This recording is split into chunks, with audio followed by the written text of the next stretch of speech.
السلام عليكم ورحمة الله وبركاته. أنا عبد الله طه، ودي أولى حلقات بودكاست أربي إزاي. البودكاست ده هنتكلم فيه عن التربية، إزاي أربي طفلي بطريقة صحيحة وأطلع طفل سوي نفسيا. علشان كده هيكون معانا دكتورة سلسبيل ممدوح، مدرس علم نفس تربوي كلية تربية جامعة عين شمس، ومعالج نفسي معتمد. ازي حضرتك يا دكتور؟ الحمد لله. ازيك يا عبد الله؟ خلينا نتكلم الأول عن تربية الأطفال. إزاي أصلا إحنا بنربي؟ يعني داخل على الجواز، أنا بربي إزاي أصلا؟ ده في الطبيعي. وإزاي أربي بقى؟ إيه المفروض أنا بعمل؟ إزاي بنربي وإزاي أربي؟ بص، خلينا احنا متفقين في البداية كده يا عبد الله ان احنا معلوماتنا اللي بناخدها عن تربيتنا لأولادنا مش مظبوطة. بمعنى ان احنا كلنا لما بنيجي نربي، لو جيت جبت اي اب وام مقبلين على ان هم يبقى عندهم طفل وتقول له انت هتعمل ايه مع الطفل ده، هيقولك عادي هربيه زي ما انا اتربيت. صح. فالمعلومة اللي هو بيبقى واخدها منين؟ من الاهل، تربيته هو. يعني واخدها كده بأثر رجعي بقى بيتوارثها الاجيال. هي صفحه وكربون، وبنبدا نكررها بقى. فهي التربيه بتبقى قايمه على التقليد مش على المعلومه. يعني مثلا انا عايشه في بيت قايم على الضرب، او قايم على العصبيه، او قايم على اي نوع من انواع الاساليب اللي انا بتبعها. فانا باجي اتوارث ده مع اولادي. ليه؟ لان انا ما شفتش الاسلوب السليم اللي هتعامل بيه. ما شفتش حاجه غير ده، فبالتالي انا بتبرمج كده اوتوماتيك ان انا ماشيه بالطريقه دي، فهتبعها مع اولادي خطوه بخطوه. طب المفروض ازاي اربي بقى؟ عرفنا ان كل ده غلط، وان انا ما ينفعش اربي بالتقليد، المفروض على الاقل يكون عندي معلومه 2 3 عشان اربي طفل. ازاي اصلا المفروض اربي بقى؟ ايه المفروض الغلطات اللي ما اقعش فيها وانا بربي طفل؟ لان دلوقتي احنا شايفين ان كلنا داخلين نتجوز كده ولا عارفين اي حاجه في اي حاجه. بص، هو احنا عشان نقدر نربي فاحنا لازم يبقى الاول كزوج وزوجه في بينا تفاهم، في بينا اتفاقيه، عقد شراكه ما بيني وما بينك. احنا الاثنين اتفقنا، زي مثلا ما نكون هنخش ناسس شركه. تمام. فانا لما اجي اسس الشركه، انت مثلا جيت قلت لي انا هحط راس المال. تمام. حلو. وانتي مثلا بالمجهود وبالتسويق وبغيره حطيت لي بوينت معينه انا يعني همشي فيها.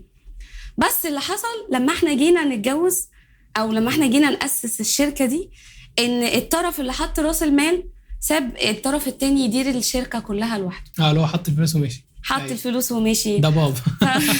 فساب الدنيا كلها لمين؟ للام مثلا. بديك مثال يعني. تمام. فاللي حصل ان الميزان بتاعي بدل ما هو كان كده، لا اختل بقى ماشي كده. فاحنا لما نيجي ده هيأثر على التربيه؟ هيأثر طبعا، حتى لو الام عارفه ازاي تربي. لا بص اقول لك على حاجه. الاب دوره في البيت، يعني احنا لسه هنجيلها النقطه الجايه، بس الاب دوره في البيت مهم جدا. تمام. انا ام بقعد 24 ساعه مع الولاد، بس الاب دوره مؤثر جدا جدا جدا. تمام. يعني مثلا انا عايزه احكي لاولادي قصه، القصه دي لو سمعوها من ابوهم هيتاثروا بيها اكتر مني. ليه؟ لان هو طول اليوم بره البيت. فالحبه اللي بيقعدوهم دول، لا هم بالنسبه لهم يعني ما فيها التركيز وكل يعني مركزين اكتر معاه، مركزين معاه ومشتاقين له، لان هو بيبقى اغلب يومه بره.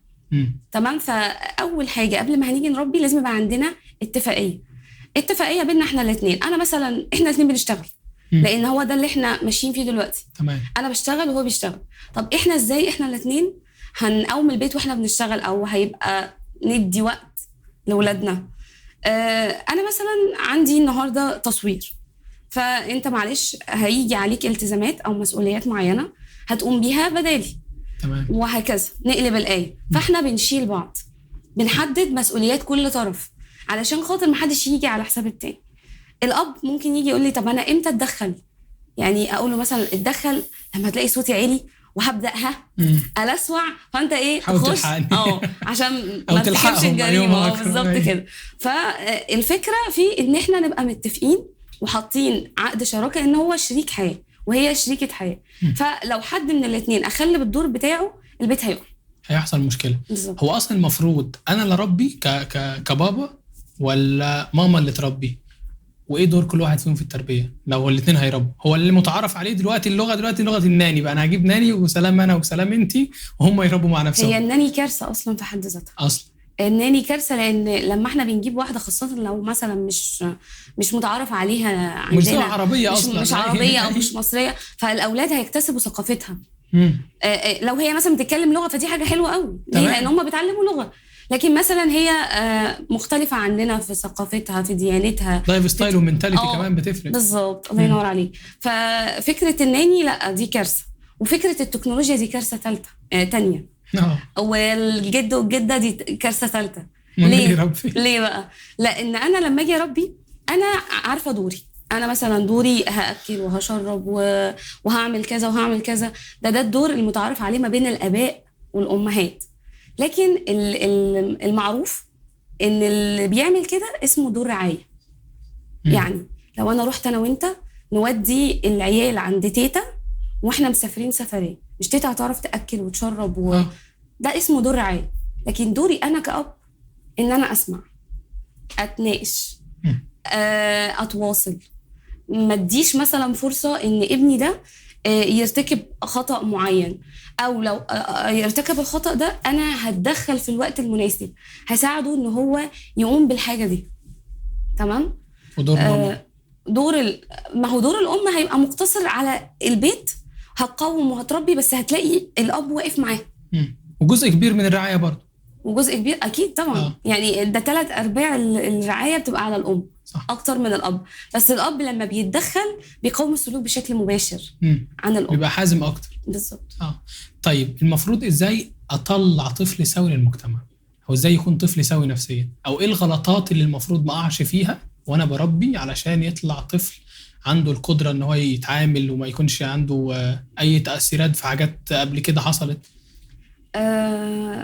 عشان اطلع طفل سوي نفسيا هو انا لازم الاول انا يعني كأم ابقى شخصيه سويه. انا جايه انا شخصيه سويه. طب كده جبت منين دلوقتي؟ طب انت بدين جبت انا شخصيه سويه. فلما اكون انا شخصيه سويه هتنعكس السويه بتاعتي دي على اولادي. الابناء انعكاس لابائهم. ده حته انا اكون شخصيه سويه دي ده لازم نكتبها عشان تبقى حلقه جديده لوحدها.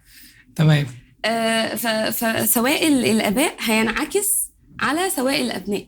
تمام. فانا علشان اكون سويه نفسيا ده هينعكس على مين؟ على الاطفال. على الاطفال. طيب انا بقى سوائي ده هيجي منين؟ من ان انا طول الوقت كأم بجاهد ان انا اطلع ولادي احسن نسخه مني. يعني هتفادى. انا جايه لهم بمخزون، خلي بالك. صح. انا جايه لهم بمخزون ايجابي وسلبي. فانا هبص على الايجابي في الموضوع. انا 2-3%. يعني انا مثلا واخده مثلا من البيت ان انا بحب ان انا مثلا ماما تتكلم معايا وان بابا يشاركني، ولما ارجع الاقي حد يسمعني. فده حلو، هاخده معايا وانا بربي. وتزوديه كمان. وازود عليه. تمام. طب السلبي مثلا ان انا واخده ان المشاكل ما بتتحلش غير بالصوت العالي او بالعصبيه او. فانا اوريدي هلاقي نفسي جاهزه اي مشكله صوتي بيعلى. لا انا هحاول ان انا يعني ايه، صعب قوي ان انت تفك برمجه انت مبرمج عليها العمر كله. برمجه الهويه بتثبت خلاص. فعشان اطلع النفسيه السويه دي بقى هكسر حته من الاخطاء التربيه اللي اي ام بتقع فيها. طب هل ده اقدر اعمله لوحدي ولا لازم يكون بعرف معلومه جديده عشان كده احاول اكسر حاجه معينه، او اروح لحد يقدر يعرفني ازاي اكسر الحاجه ديت، او ازاي انا اكون سوي نفسيا يعني كأم او كأب؟ بص، هو المفروض ان احنا عشان نبدا نربي لازم يبقى عندنا المعلومه. ده اساسي. المعلومه بقى انت خدتها من الكتاب، خدتها من البرامج اليوتيوب، خدتها من ورش عمل. المهم ان انت لازم تحصل على المعلومه. لان قصور المعلومه في حد ذاتها هيديك يعني اوريدي هيديك سلوك سيء. صح. انا دلوقتي انا وانت كل واحد فينا بيربي بمزاج. ابني ده هيبقى عامل ازاي؟ اوكي. دي البوينت المهمه قوي ان انت في ظل التكنولوجيا وفي ظل اللي احنا عايشين فيه ده كله هتلاقي كذا حاجه بتقطع عليك الطريق وانت بتربي ولادك. زي ما قلت لك من شويه الجد والجده. هو طبعا دورهم فعال وهيحبوا ولادنا، تقريبا بيحبوهم اكتر مننا. ايوه صح. بس انا هاجي اتفق مثلا يا بابا معلش او يا ماما، لما جوجي تيجي تطلب منك ان هي تنزل ما تقوليلهاش انزلي غير لما ترجعي لماما. فانا يعني هعمل تحديد او اطار لدور ماما وبابا في تدخلهم في تربيتي لاولادي، عشان ما يبوظوش اسس معينه. انا شغاله اصلا بقالي 5-6 سنين عليها، اللي انا قاعده عماله بعمله. فانا هسيب البيت واروح عند جدي. هو فعلا كده على فكره بيحصل ده. هسيب واروح هناك بقى وهناك سيد احمد. يعني ايه؟ يعني انا مثلا لما تيجي تقول لي ماما انا عايزه اشتري حاجه، فانا اقول لها لا بابا انا عايزه اشتري حاجه. هتروح لمين؟ ودوني عند تيتا بقى. ودوني عند جد اللي بيجيب لي كل حاجه. فهنا لازم انا مثلا اجي اعرفه الليميت، مثلا يا بابا معلش لما يحصل كذا كذا قولي هرجع لماما هرجع لبابا والدنيا هتمشي معايا. طب ايه الحاجات المفروض ما اقعش فيها بقى؟ اللي هو الحاجات اللي هو جرايم احنا بنعملها في التربيه، المفروض خلينا نتكلم عن واحده او 2 المره دي عشان وقت الحلقه، ونكمل بعدين، ما اقعش فيها، ما ينفعش اقع فيها، واوريدي احنا بنقع فيها كلنا. بص انا هقول لك على حاجه هي متعارف عليها، يعني لحد وقت قريب قوي انا كنت بعملها. الضرب. شبشب ماما. نظريه الشبشب الطاير، انت عارف اللي هي بقى ايه. ما بجد انا من كتر الضغط، انا كان جاي عليا فتره كنت مضغوطه جدا، بنناقش دكتوراه ومش عارفه بنعمل ايه. فاسهل طريقه ان انت تتعامل بيها انك تلوش على طول. اي لقيت قلم بقى هي ونصيبها، يعني اللي هيجي فيه. فالضرب لا يعني بصراحه كانت نظريه مش تمام. ليه؟ لان الضرب في حد ذاته بيبقى ليه تاثير، وتاثيره الجسدي لا يقارن بتاثيره النفسي. يعني الجسدي هي خبطه هتوجعه خلاص راحت، او بتزول بزوال الضربه، يعني خلاص هي الوجع راح فخلاص انا. لكن الالم النفسي هيفضل معايا كتير. يعني دايما بيقول لك الجرح النفسي او الجرح النفسي اصعب واقوى بكتير، وتاثيره هيفضل معايا كتير. انا دلوقتي كل طلب بطلبه بضربه اسس جوايا ايه؟ خوف. الخوف عمل لي ايه؟ عمل لي عاده، والعاده اتثبتت بقيت اضطراب. فانا اصبحت وعاده واضطراب. هو الاول بيبقى سلوك، السلوك تكراره يديني عاده، العاده في الاخر هتديني اضطراب. يعني مثلا الناس اللي بتاكل كتير، ما هو كان الاول سلوك اكل، وبعدين بقى عاده، وبعدين بقى اضطراب للاكل. فانا من الضربه اللي ضربتها ممكن اعمل منه شخصيه عندها اضطراب قلق. ايوه تمام. فبتيجي كده بقى بالتكرار، الحاجه بتكرارها بتتعزز فبتثبت. فالمفروض اصلا احنا ما نضربش ولا نتعامل بالمنتاليتي دي عامه. مين اللي لسه لطشني امبارح؟ ايه ده؟ بوظت لنا الحلقه. لا ايه ده؟ ضربتك امبارح؟ دي بتعيط، ده عندها سلوك نفسي، دي بتعيط بجد. ازاي كده؟ ما هو عشان كده انا دايما الدكتوراه خلينا دايما بتفادى اثار الضرب. طيب ايه تاني غير الضرب؟ بعيد بقى عن اللي جوجي عملته، ايه تاني غير الضرب؟ لا ما هو الضرب فيه حته مهمه برضو. ايه؟ انا بضرب عشان انا متعصبه، يعني انا عندي مشاعر غضب، فانا بفرغ. طب انا مالي كطفل؟ انا مالي. ما انا هجيب لك الكلام جاي منين. انا بفرغ مشاعر الغضب اللي عندي. حلو الكلام. طب انا لما اجي اضرب، اولا انا لازم احدد سبب العصبيه. انا متضايقه منها، ولا مثلا متضايقه ان ابوها هو مضايقني وانا مش عارفه اطلع. طب ده طبيعي، ده 99%. انا مش عارفه اطلع نرفزتي فيه، فطلعت نرفزتي فيه في العبد لله. هي اللي قدامي، فطلعت النرفزه بتاعتي فيها. او عشان احرجتني قدام الناس. رحنا السوبر ماركت وانا متفقه معاها تشتري حاجه واحده، فاحرجتني بالذوق، فروحت هبداها على طول. مره عند حد ماما يعني ايه لحمه، طنط يعني ايه لحمه. بس فهي فكره ان انا العصبيه هي رقم 1. بصرخ، صوتي بيعلى، بهدد، اخر مرحله بضرب. ضربت ليه؟ ضربت عشان خاطر منظري، عشان خاطر مش حته العيله دي اللي هتيجي بقى تتعلم عليا وبتاع، عارف اللي هو القصه دي. فالضرب تاثيره صعب وكبير، وعلى المدى الطويل هيسيب تاثير كبير قوي. دي اول حاجه. تمام. الضرب والعصبيه. تاني حاجه الحب المشروط.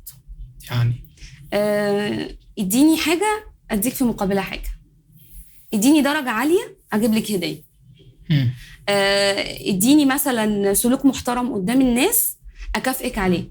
فهي عملت ايه؟ عملت ارتباط بنسميه عندنا في علم النفس ارتباط شرطي، ما بين ان انا كل ما اعوز اتحب هعمل الحاجه الفلانيه، كل ما عاوزه اتحب هعمل الحاجه الفلانيه. يعني انا مش محبوبه في الطبيعي بقى بس. فانا اديتها شعور مباشر بالرفض.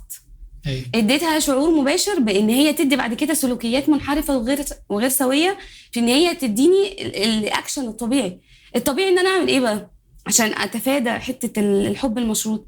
يا حبيبتي بصي، انت اعملي اللي عليكي، انت جبتي الدرجه دي انا بحبك، ما جبتيش الدرجه دي برضو انا بحبك. انا بحبك في كل وقت. يعني هربط الحب ده بالمجهود مش بالنتيجه. صح. فهو هيسعى اكتر ان هو طبيعي عايزك تحبيه اكتر. يعني انا مثلا هاجي اقول لها ايه، انا عارفه والله انت تعبتي طول السنه وذاكرتي وعملتي اللي عليكي، مش مشكله انت جبتي ايه في الاخر، المهم ان انا شايفه قدامي ان انت عملتي ايه وتعبتي قد ايه.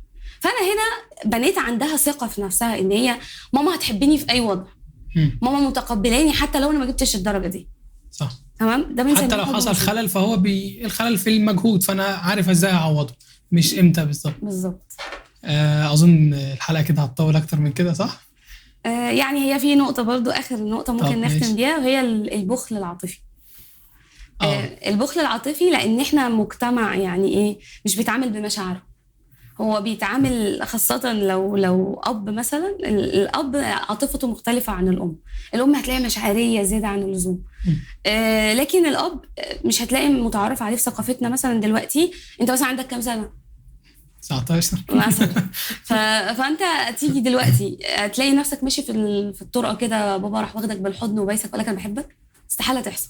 صح. ليه؟ عشان احنا ما تعودناش على ان احنا نبقى كرمه بالمشاعر. احنا كرمه بالفلوس، اطلب اللي انت عايزه، اديك الفلوس اللي انت محتاجها. انما كرمه بالمشاعر لا، مش هتلاقيها موجوده. فالبخل العاطفي ده هيأثر عليا كتير، وهيجي علينا مراحل هنتمنى فيها ان احنا نشبع ولادنا حب، عشان مرحله زي مرحله المراهقه. ايوه، ما يشوفوش بره. مش هيشوفوه بره بس، ده هتبقى الدنيا يعني تخيل هو اصلا من جوه عنده فراغ فاضي، ما شبعتوش باي حاجه، ما شبعتوش باهتمام، بكلمه حلوه، باحساسه بالفخر. دايما ولادنا بيبقى محتاجين يشوفوا الصوره المثاليه والقدوه في الاب. فانا عايز بابا يشوفني بنظره فخر. هو اصلا مش مهتم، هو مش فاضي. يعني هو فعلا بجد احنا هنعذرهم، الحياه واخداهم والشغل بس اديهم 10 دقايق في اليوم، اديهم 10 دقايق. حتى لو انت مسافر افتح الكاميرا فيديو كول، تابع انجازاتهم. مثلا عندي النهارده مسابقه، عندي كاس، عندي اي حاجه. المهم ان انا ما احسسهمش ان انا الاب الحاضر الغائب. انا موجود، حتى لو انا مش موجود فانا بمشاعري هشاركه الحاجه دي. حتى المحاوله ان انا ابقى موجود دي في حد ذاتها بتتقدر. هو احيانا بيبقى موجود بس قاعد على الموبايل. احيانا بيبقى، والام على فكره دلوقتي هي بتبقى راجعه من الشغل اصلا تعبانه، فمش قادره حد يزن جنبه ودنها. بس يعني هم ذنبهم ايه؟ ما هم هيعملوا ايه؟ مش انتوا اللي قررتوا؟ يعني الطفل ده نتاج الزوج والزوج. فيعني هم مش جايين يحاسبوا على المشاريع بتاعتكم انتوا، قدرونا بقى. بالظبط كده. ودي كانت اولى حلقات بودكاست أربي ازاي، وانا عبد الله طه وبس كده. سلام.